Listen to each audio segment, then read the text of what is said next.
Proyek yang paling tidak mungkin dikerjakan sampai akhir masa jabatan walaupun ditambah 1 kali lagi hingga 3 masa jabatan adalah tidak mungkin jadi atau tidak mungkin bisa membangun ibu kota baru di Penajam, Kalimantan Timur. Ada lagi yang sulit dilaksanakan, yaitu membangunnya mungkin bisa, namun ruhnya tidak akan dapat. Ruh atau semangat mengapa penduduk pindah ke Penajam Kaltim, ibu kota yang katanya kota baru tersebut. Pertanyaan sederhana, apa karena pekerjaan? Cukup memindahkan manusia ke tempat yang baru. Dalam catatan sejarah umat manusia, migrasi perpindahan tempat hidup adalah karena harapan hidup lebih baik dari tempat yang lama. Lebih baik, lebih mudah, lebih aman, lebih sehat, dan banyak lagi semangat hidup yang akan didapat karena harapan baru. Sekarang, harapan apa yang bisa didapat di sana? Seperti banyak yang komentar, kalau begini-begini aja cara kelolaan negaranya, gua pindah ke negara lain aja nih, gua tinggalin dulu nih Indonesia. Ada banyak kalimat itu terdengar oleh kita beberapa tahun ini karena sesaknya, sulitnya mencari kemakmuran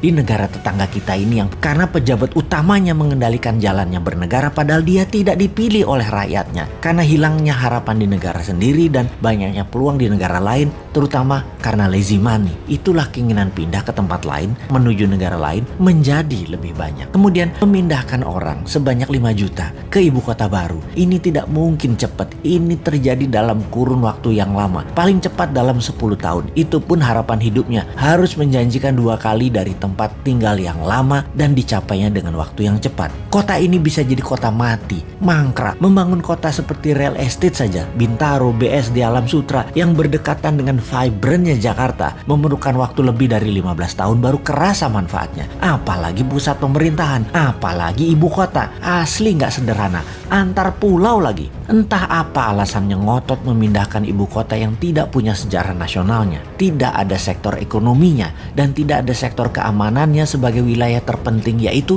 ibu kota. Pangkalan militer harusnya dibangun terlebih dahulu agar kalau ada serangan dari utara, dari Malaysia, Tiongkok, Filipina bisa diintercept oleh radar, peluru kendali, dan jet tempur yang pangkalannya harusnya di sekitar utara Penajam, bisa di Balikpapan atau Samarinda. Kekuatan tempurnya harus naik 10 kali lipat dari kekuatan militer sekarang yang ada di Kalimantan Timur. Dan dari pemikiran calon presiden 2024 yang saat ini menjabat Menhan, kayaknya nggak ada agenda melindungi ibu kota baru Penajam dianggarkan dan direncanakan dalam buku putih Kemhan sampai tahun 2024. Banyak orang jadi meragukan kemampuannya mengelola negara secara utuh ke depannya. Yang paling berat adalah strategi keuangan pemerintah ala kelolaan sekarang yang selalu berhutang itu. Hutang kalau untuk hal yang produktif masih mending. Membangun ibu kota itu produktifnya di mana?